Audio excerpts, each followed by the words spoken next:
Hello, this is Shake and Bako, and today we're going to be talking about triggers and events.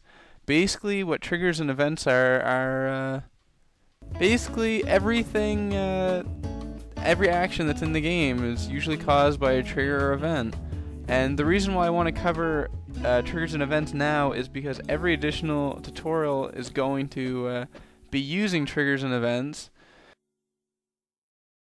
So let's get started and place a trigger. Now what this green section is how the range of the trigger.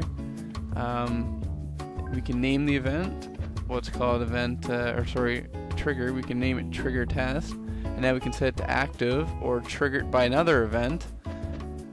We have mode, which is player input or automatic. Player input requires the player to hit A to activate the trigger, or automatic requires the player to walk into it, which have different uses we'll go over later. Now, by default, hide triggers on, which means after the trigger activates, it will not play again. You can remove that. Now, first we have reward events, which basically you can reward gold, experience, or items. Activate quest activates a quest. If we had any, we could activate a quest. Complete objective completes objective for that quest. NPC event. This covers most NPC actions, so you can have an NPC change their mood or become visible or invisible. Visibility and active. Basically, you can go through everything. You can set triggers to be active. You can set combat zones, structures. And make them either active or inactive, or visible or not visible. Show story basically shows a story if you wrote a story. Transport hero makes the hero warp to a certain location. You get to pick the location. It can be on the same map or a different map. Animate structure. This basically lets you activate any structures that have animations, such as windmills, water wheels, gates. You can have a gate to open its door. Anything that has an animation. Show message makes a message appear on screen, such as you activated this message. We could put in, we're not going to, but that would be the event. Remove gold removes gold from the player, so you can use this event a lot in dialogue for bribing someone, or paying to get that artifact. Remove inventory removes any general world items. You cannot remove swords, shields, or magic, but you can remove anything else like a book. Shop is basically what you're going to use for probably NPCs. It allows you to create a shop with your swords, shields, magic, health items, general items. So you're going to set in the price, and that's the shop. You can set multiple items. Markers, we won't get into now, but they're pretty important when it comes to dialogue and other things, but we won't get into that now. It's a little more complicated than we want to get into right now. And weather can change the weather on a map. So we're going to use this one as a test, so we'll set, when we activate this event, we'll change the weather to rain, but let's continue on with the explanation. Unlock treasure chest. If you have a locked treasure chest, it will unlock it by activating event. Heal hero heals the hero to full health, and music changes the music on a map. So if we wanted to do that, we can. However, we're not going to.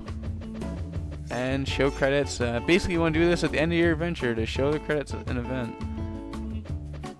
Alright, so we actually have an event. Now let's save it and we'll go test it out. In this event, all it will do is change the weather to rain. Now while we're getting there, just to be clear, events don't have to be activated through that trigger. They can be activated through dialogue and other such ways as well. I just want to show because the triggers have all the events listed right away, and it's the easiest way to show it without getting into dialogue. It's too much at once. Now let's hit A. This is where we placed our trigger, and there we go. It's raining. Now this is a pretty powerful system. We could have done pretty well anything. We could have unlocked the gate by setting an event there. We could have had the water wheel stop working or start working. Could have changed the music. We could have done a lot of things with triggers. Alright. get back to our adventure. And now what I'm going to show you, because we had to hit the A button there, as you may notice it said activate, which is what I had in the text. We're going to actually set that event to be automatic. And what automatic is basically the player doesn't see any text or anything, it just happens when they're over that location. So you can do a lot of little things with automatic events, such as when you reach an area, an enemy spawn. Actually, that's combat zones because they automatically do that. But you can have it so NPCs appear, your windmill starts working, or it starts to rain, as we're gonna do. You can do a lot of things with the triggers and set to automatic. Alright, let's load the map back up, and let's give it a shot. Let's load our old save, because it was the autosave when we first created it. It wasn't saved after the event, or sorry, the trigger was activated. Now let's walk to where first we gotta get this chest and open the gate. Alright, now let's just outside this fence. It should start to rain, so let's see what happens. And there we go, now it's raining. So basically that is your triggers and events. And that pretty well briefly covers it, but we will of course be going into much more detail on events and triggers. But I just want you to have a good understanding of it. So next tutorial will probably cover NPCs and dialogue, which will also play a large role in triggers and events. So thanks for watching, and have a good one.